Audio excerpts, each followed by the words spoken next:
हम सब ने युद्ध के टैंक देखे हैं, बम गिरते देखे हैं और लाशों के ढेर भी। लेकिन क्या आपने कभी पूछा ये सब शुरू ही क्यों हुआ? क्यों रूस ने एक सुबह यूक्रेन की सीमा लांघ दी? क्या ये सिर्फ पुतिन की सनक थी या फिर इसके पीछे कुछ और है, बहुत पुराना, बहुत गहरा? इस युद्ध की कहानी वर्ष 2022 में शुरू नहीं होती। असल जड़ें हैं वर्ष 1991 में, जब सोवियत यूनियन टूटा था। एक समय था जब रूस दुनिया की दूसरी सबसे बड़ी महाशक्ति हुआ करता था, पर उस दिन सब कुछ बदल गया। 15 देश बन गए एक झटके में और रूस अकेला पड़ गया। रूस के सामने दो रास्ते थे। पहला, पश्चिमी देशों के साथ दोस्ती करे, या दूसरा, अपनी खोई हुई ताकत वापस ले। रूस ने पहला रास्ता चुना। उसने अमेरिका से दोस्ती की कोशिश की, यूरोप से व्यापार किया, नेटो से शांति की बात की, पर क्या बदले में उसे वही मिला? अब समझिए नेटो को, यानी नॉर्थ अटलांटिक ट्रीटी ऑर्गेनाइजेशन, एक सैन्य गठबंधन जिसकी स्थापना हुई थी वर्ष 1949 में। उसका मकसद था सोवियत यूनियन को रोकना। पर जब सोवियत यूनियन ही खत्म हो गया तो फिर नेटो क्यों रहा? वर्ष 1990 में नेटो ने रूस को वादा किया था, हम पूर्व की तरफ 1 इंच भी नहीं बढ़ेंगे। पर अगले 30 वर्षों में क्या हुआ? पोलैंड, हंगरी और चेक गणराज्य सब नेटो में चले गए।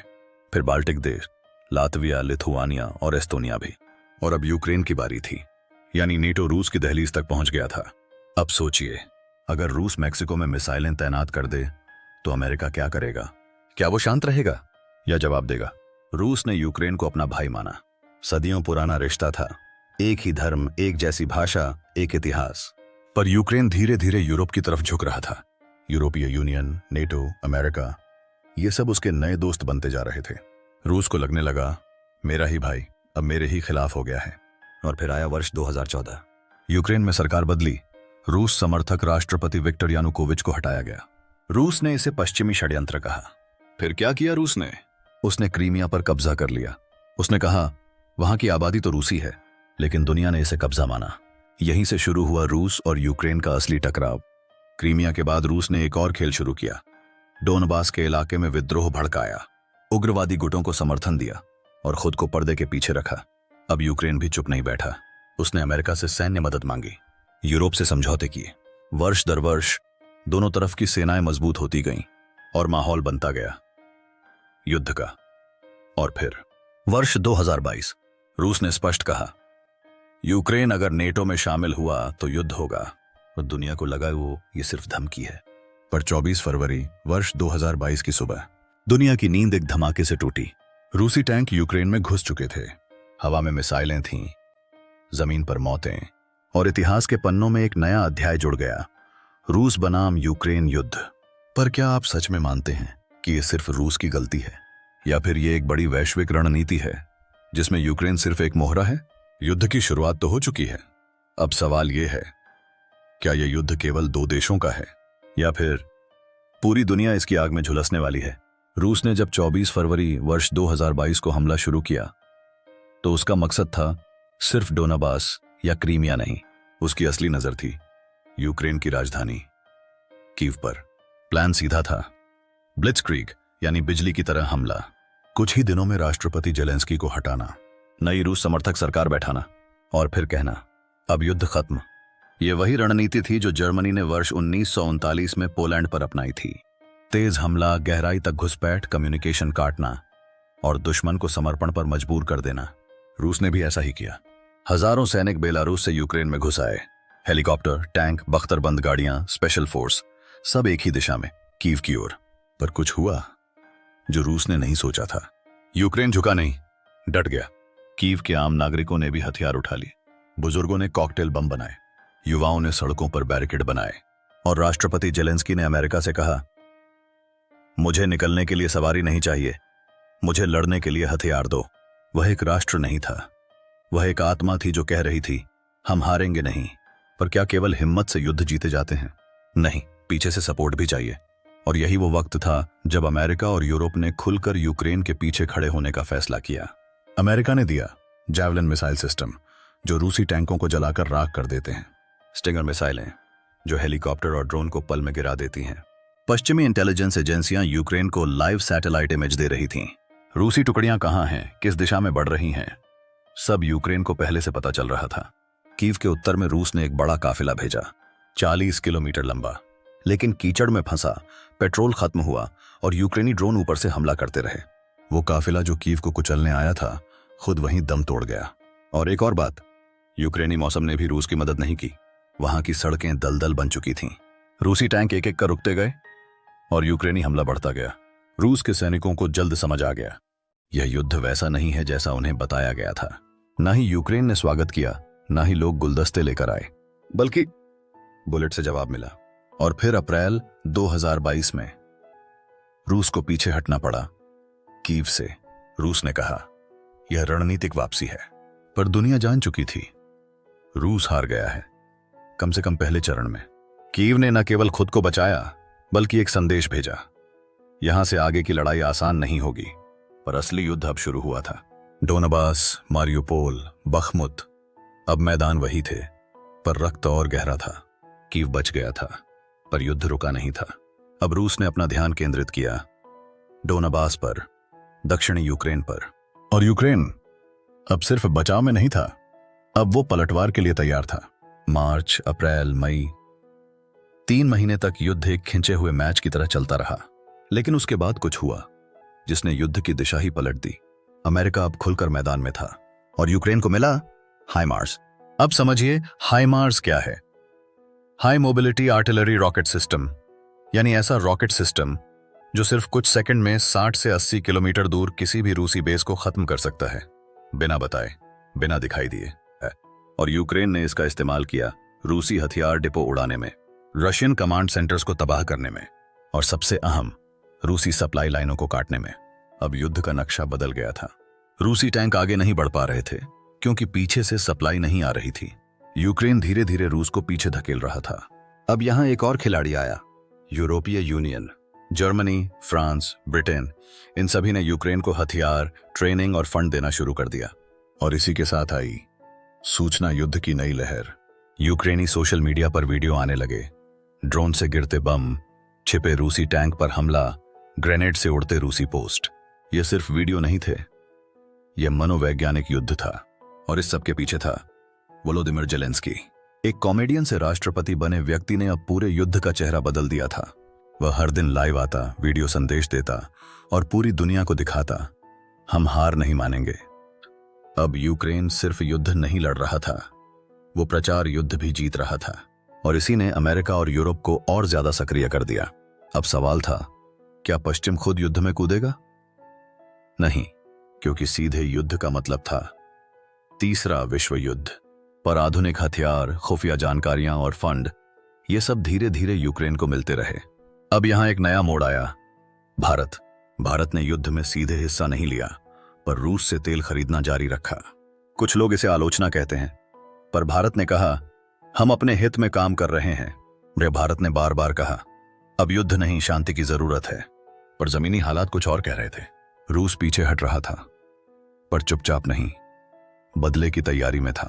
डोनबास अब मौत का मैदान था। रूस ने वहां अपने सबसे घातक हथियार भेजे, वागनर ग्रुप।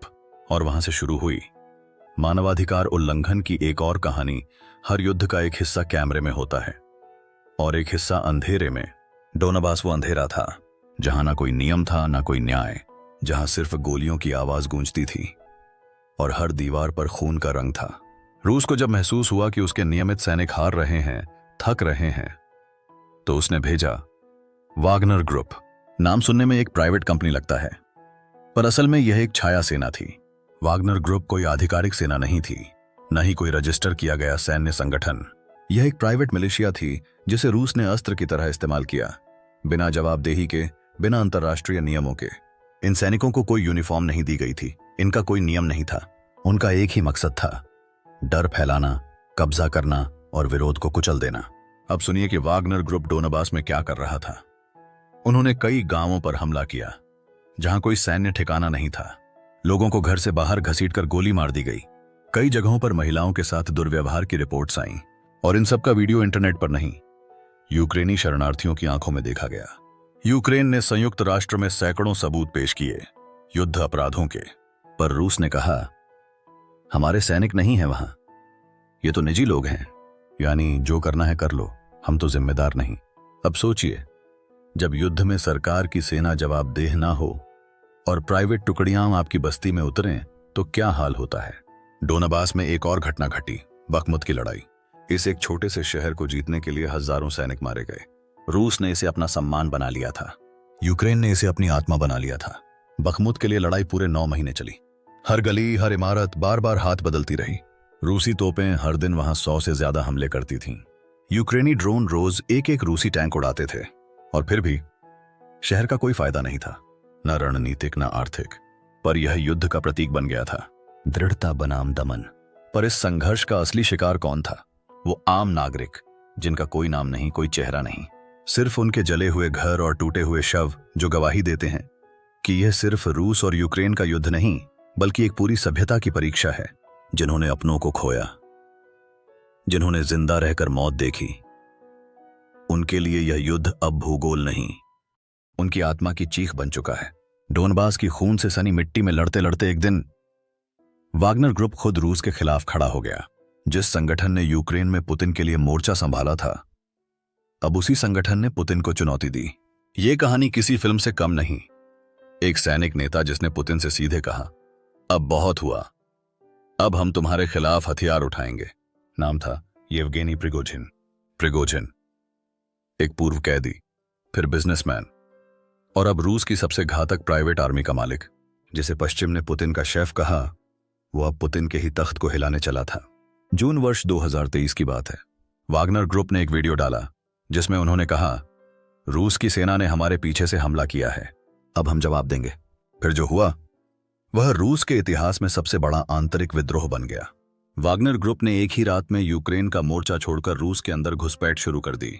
और चौंकाने वाली बात, रास्ते में किसी रूसी सेना ने उन्हें रोका तक नहीं। प्रिगोजिन की सेना रोस्तोव ऑन डॉन जैसे बड़े शहर पर कब्जा कर चुकी थी। फिर उन्होंने बढ़ना शुरू किया मॉस्को की तरफ, सिर्फ 400 किलोमीटर दूर। पुतिन की राजधानी अब खतरे में थी और रूस में हड़कंप मच चुका था। सड़कों पर टैंक निकल आए। पुतिन ने राष्ट्र को संबोधित किया, यह देशद्रोह है। लेकिन फिर कुछ ऐसा हुआ जो किसी को समझ नहीं आया। बीच रास्ते में प्रिगोजिन रुक गया। उसने कहा, हम आगे नहीं बढ़ेंगे, और अपने सैनिकों को वापसी का आदेश दे दिया। क्यों? क्या डील हुई थी पुतिन और प्रिगोजिन के बीच? क्यों एक ऐसा नेता जिसने खुलेआम विद्रोह किया, उसे गिरफ्तार नहीं किया गया? पुतिन ने कहा, जो लौट जाएंगे उन्हें माफ किया जाएगा। प्रिगोजिन को बेलारूस भेज दिया गया और रूस में सब कुछ जैसे पहले जैसा हो गया। पर क्या वाकई सब पहले जैसा था? नहीं। इस एक घटना ने पूरी दुनिया को दिखा दिया कि पुतिन की सत्ता अब अडिग नहीं रही। जिस रूस में पुतिन अजेय समझे जाते थे, वहां एक प्राइवेट मिलिशिया राजधानी तक जा सकती थी, बिना रोक, बिना डर। और फिर कुछ ही हफ्तों बाद एक विमान क्रैश हुआ, मारा गया प्रिगोजिन। आधिकारिक बयान आया, तकनीकी खराबी। वे पर दुनिया जानती थी यह एक संदेश था, जो भी पुतिन की सत्ता को चुनौती देगा वो या तो गायब होगा या इतिहास बन जाएगा। जब दुनिया सोच रही थी कि रूस ने युद्ध जीत लिया है, यूक्रेन ने दिखाया कि लड़ाई अब भी खत्म नहीं हुई। सितंबर 2023 यूक्रेन ने अचानक एक ऐसी योजना लागू की जिसने पूरी दुनिया को चौंका दिया। खेरसन और खार्किव क्षेत्रों की वापसी। खेरसन, जो साल भर से रूसी कब्जे में था, जहां लोग रोज आतंक के साए में जी रहे थे, यूक्रेन ने वहां जोरदार हमला किया। एक ऐसा हमला जो बिना ज्यादा शोर मचाए रूसी सेना को पीछे धकेलने लगा। खेरसन की लड़ाई में यूक्रेनी सैनिकों ने छोटे छोटे समूह बनाकर रूसी पोस्ट्स पर हमला किया, ड्रोन से निगरानी की और रॉकेट सिस्टम से सपोर्ट दिया। और नतीजा, रूस को वहां से लौटना पड़ा, अपने सैनिकों को छोड़कर भागना पड़ा। दूसरी ओर था खार्किव। खार्किव यूक्रेन का दूसरा सबसे बड़ा शहर है। रूस ने सोच रखा था कि वो इसे पकड़कर पूरा पूर्वी यूक्रेन पर कब्जा कर लेगा, पर यूक्रेन ने खार्किव के आसपास एक तेज और शक्तिशाली हमला किया। इस हमले में शामिल थे security forces, special operation commands और इंटेलिजेंस एजेंसियां। खार्किव के इस संघर्ष में रूस को भारी नुकसान हुआ। सैकड़ों सैनिक मारे गए, कई टैंक और वाहन नष्ट हो गए। इस पलटवार से न केवल युद्ध का नक्शा बदला, बल्कि यूक्रेन की आत्मा भी जीवित हो गई। पश्चिम ने भी इसे यूक्रेन की साहसिक और रणनीतिक जीत माना और सप्लाई और सहायता बढ़ा दी। पर इस जीत के साथ भी युद्ध खत्म नहीं हुआ था। रूस ने कहा, यह केवल एक अस्थायी हार है, और उसने अपनी सेना को फिर से जमा करना शुरू किया। यूक्रेन की सफलता ने रूस की योजनाओं को रोक दिया, पर युद्ध की आंच अब और तेज हो गई थी। जब बात युद्ध की होती है तो सबसे बड़ा डर होता है परमाणु हथियार। रूस और यूक्रेन के बीच चल रहे संघर्ष ने सिर्फ सैनिकों और जमीन का ही सवाल नहीं उठाया, बल्कि पूरी दुनिया के लिए एक सवाल खड़ा कर दिया। क्या तीसरा विश्व युद्ध आ सकता है? पुतिन ने कई बार चेतावनी दी। अगर हमारी सुरक्षा खतरे में आई तो हम परमाणु हथियार इस्तेमाल कर सकते हैं। यह कोई हल्की बात नहीं है। परमाणु युद्ध का मतलब होता है पूरी दुनिया की तबाही। यूक्रेन के राष्ट्रपति जेलेंस्की ने कहा, हम परमाणु युद्ध नहीं चाहते, पर हम अपनी जमीन की रक्षा करेंगे। यह युद्ध सिर्फ रूस और यूक्रेन का नहीं रहा, यह युद्ध बन गया था विश्व शक्ति समीकरण का। अमेरिका, चीन, यूरोप सभी इस संघर्ष की निगरानी कर रहे थे। और फिर एक मोड़ आया जहां एक छोटे से गलती से पूरी दुनिया परमाणु युद्ध की कगार पर पहुंच सकती थी। रूस के कुछ परमाणु बेसों पर संदेहास्पद गतिविधियां देखी गईं और अमेरिका ने भी अपनी सतर्कता बढ़ा दी। पर सबसे बड़ा सवाल था, क्या तीसरा विश्व युद्ध टला जा सकता है? डिप्लोमैटिक बातचीत, पारंपरिक हथियारों के नियंत्रण की कोशिशें और संयुक्त राष्ट्र की बैठकों ने कुछ उम्मीद जगाई। पर युद्ध अभी खत्म नहीं हुआ था और कोई भी नहीं जानता था अगली बार हिंसा का इजाफा कब होगा। हम सबकी जिम्मेदारी बनती है कि हम इस खतरे को समझें और शांति के लिए आवाज उठाएं। जब युद्ध खत्म होगा तब नई दुनिया जन्म लेगी। पर सवाल यह है, भारत इस नई दुनिया में कहां खड़ा होगा? भारत, जो पहले से ही दुनिया की सबसे बड़ी लोकतंत्र है और तेजी से बढ़ती हुई आर्थिक ताकत, अब युद्ध के इस साये में अपनी रणनीति बना रहा है। रूस और यूक्रेन के युद्ध ने दिखाया कि वैश्विक राजनीति कितनी तेजी से बदल सकती है। भारत ने हमेशा संतुलन की नीति अपनाई है, किसी भी पक्ष से पूरी तरह जुड़ने की बजाय सभी के साथ अपने संबंध बनाए रखने की कोशिश की। पर अब यह संतुलन आसान नहीं रहा। भारत को चुनना होगा, क्या वह पश्चिम के साथ खड़ा होगा या रूस के पुराने मित्र के रूप में अपनी भूमिका निभाएगा। इसके अलावा युद्ध ने वैश्विक ऊर्जा संकट, खाद्य सुरक्षा और आर्थिक अस्थिरता को भी बढ़ाया है। भारत के लिए चुनौती है कैसे वह इन सभी संकटों से निपटे और अपनी जनता को सुरक्षित रखे। इस युद्ध ने भारत को यह भी सिखाया है स्वदेशी सुरक्षा और उत्पादन की अहमियत। आने वाले समय में भारत को अपनी सुरक्षा रणनीतियों को मजबूत करना होगा, अपने हथियारों और तकनीक में आत्मनिर्भर बनना होगा।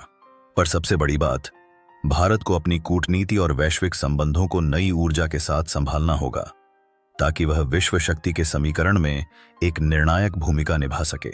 युद्ध खत्म होगा पर उसकी छाया लंबे समय तक रहेगी और भारत एक नई दुनिया के निर्माता के रूप में इस छाया में अपना रास्ता तलाशेगा। जब कोई युद्ध शुरू होता है तो सबको लगता है यह जल्दी खत्म हो जाएगा, पर कुछ युद्ध इतिहास के पन्नों से उतरकर पीढ़ियों की नियति बदल देते हैं। क्या रूस यूक्रेन युद्ध भी वैसा ही है? अब सवाल सिर्फ जमीन का नहीं रहा, सवाल है भविष्य का। यूक्रेन का भविष्य, रूस का भविष्य और दुनिया का भविष्य। दोनों देश बुरी तरह थक चुके हैं, हजारों जानें जा चुकी हैं, शहर खंडहर बन चुके हैं और भरोसे टूट चुके हैं। पर क्या कोई रास्ता है जहां युद्ध के बाद की शांति बच सके? विकल्प 3 हैं। पहला, युद्ध लंबे समय तक चलता रहेगा, दोनों पक्ष थकेंगे, संसाधन खत्म होंगे और एक थका देने वाली स्टेलमेट की स्थिति बन जाएगी। दूसरा, कोई एक बड़ा हमला जिसमें या तो रूस या यूक्रेन स्पष्ट रूप से जीत दर्ज करे, पर यह विकल्प महंगा है और बहुत खून बहा सकता है। और तीसरा, जो सबसे कठिन है पर सबसे जरूरी, डिप्लोमैटिक समाधान, यानी बातचीत से हल। संयुक्त राष्ट्र, यूरोपीय संघ या भारत जैसे देश इस मध्यस्थता में भूमिका निभा सकते हैं, पर यह आसान नहीं। नफरत की दीवारें इतनी ऊंची हो चुकी हैं कि उनमें से रास्ता निकालना कूटनीति से ज्यादा धैर्य और भरोसे का काम है। फिर भी इतिहास ने हमें सिखाया है, हर युद्ध का अंत होता है। प्रश्न ये नहीं है कि कैसे, प्रश्न ये है कि कब। और जब वो अंत आएगा तो उसे केवल हथियार नहीं, साहस, समझदारी और इंसानियत लिखेगी। यूक्रेन युद्ध अभी जारी है, पर इसकी सबसे बड़ी लड़ाई अब मैदान में नहीं, दुनिया की जमीर में हो रही है।